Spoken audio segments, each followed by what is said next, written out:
let's find some space and let's do some balancing. Now, today, what we're going to do is we're going to challenge our balance and just stand still for 6 minutes. And you might think, well, that's going to be really easy, or it might not be really easy. So what I'm going to do is I'm just going to put a timer on my watch, and I'm going to put it on for 6 minutes. And then we are going to have a go at just standing here for 6 minutes. That's all, just standing.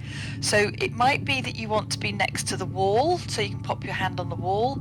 It might be that you want to put your hand on a work surface or on the back of the chair, but we're going to stand for 6 minutes. And it is a challenge in itself. Okay, so just thinking about your posture.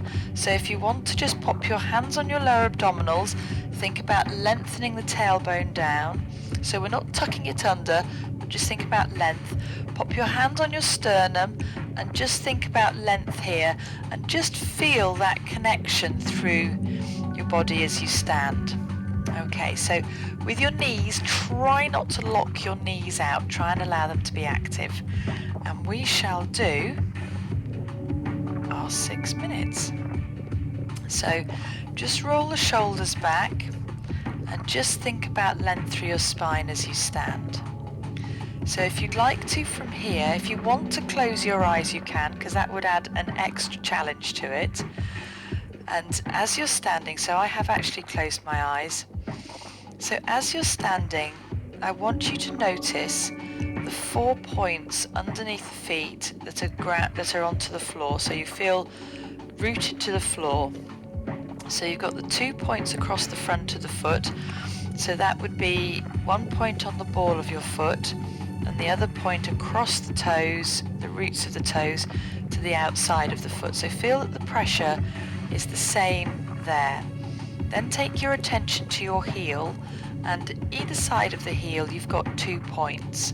So feeling that these 4 points are actually ground onto the floor, and that you feel that the weight of your body is evenly distributed onto the floor. So then as you come up through your legs, try and let go of your kneecaps so that you've not locked them out. Thinking about your pelvis being above your ankles, and then your hips and your chest being above your hips, and the shoulders being above your chest and hips. So you're coming up to your shoulders. So if you want to just roll your shoulders back a couple of times, then do that. Notice where your hands are. So are your hands, the palms facing the back of the room, or are they facing your thigh? So ideally they want to be facing your thigh, and this will just help with the shoulder. So if you take your palm to face the back of the room, you'll feel that the points of your shoulders are just ever so slightly forwards. So if you turn your palm to face your thigh, you'll feel how the shoulder blades are ever so gently retracted back a touch, so that you feel that the shoulders are now feeling up and you're not leaning forwards. So with your head, with your chin then, just retract the chin back a touch. So again, you feel length between your ears and shoulders. So as you're standing up nice and tall, all the way through to the top of the head. So as I say, you can do this with your eyes open or eyes closed. So we've just been doing that for 1.5 minutes now. So again, taking attention to your breath. So what I'd like you to do is I'd like you to focus on your ribs. So as you breathe in, you feel that the ribs just open and press out to the side, and then as you breathe out, you feel how the ribs sink back down together. So again, as you breathe in and breathe out, and again as you breathe in and breathe out. So you don't need to breathe in and out at the same speed I'm breathing in and out. But what I would like you to do is to take your attention to your rib cage. So it might be that if you pop your hands on your hips, and as you breathe in, you allow your rib cage to flare up, to separate, to spread out to the front, to the sides, to the back. And then as you breathe out, noticing the rib cage just gently sink back down. So as you breathe in and out. So what I want you to do with the breath is just move away from belly breathing. So if you do belly breathe and you breathe in, does your belly come forwards or not? And then as you breathe out, do you draw your belly back in?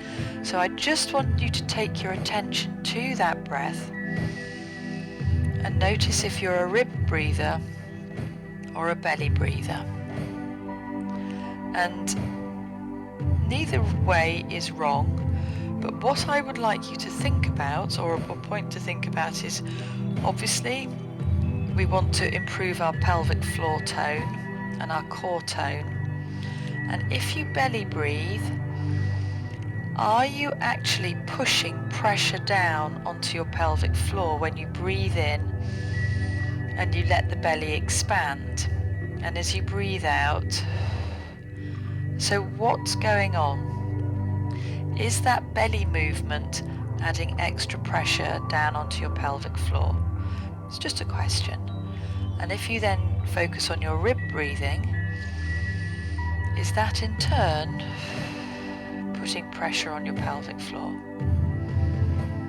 So how is it for you? Personally for me, if I belly breathe, there is that just marginally that extra pressure down, and when I rib breathe I don't get that pressure. So just for you, how is that? We've only got 30 seconds left. So just focusing on that breath as you stand. Just focusing on that breath. Focusing on the stillness. That's it.